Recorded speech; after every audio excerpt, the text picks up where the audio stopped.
اذا انت اکرمت الکریم ملکته.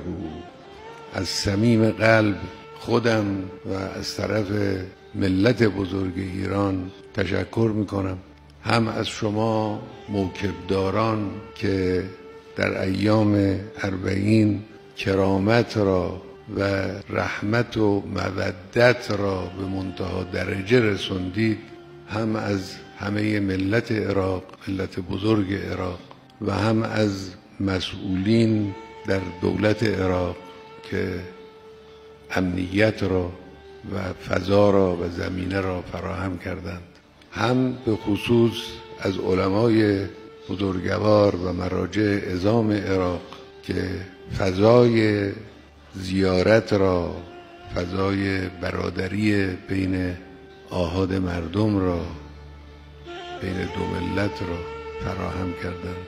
حقیقتاً جای تشکر داره. ما از صمیم قلب از شماها متشکریم و این مصرع متنبی رو به یاد میاریم که اذا انت اکرمت الکریم ملکته.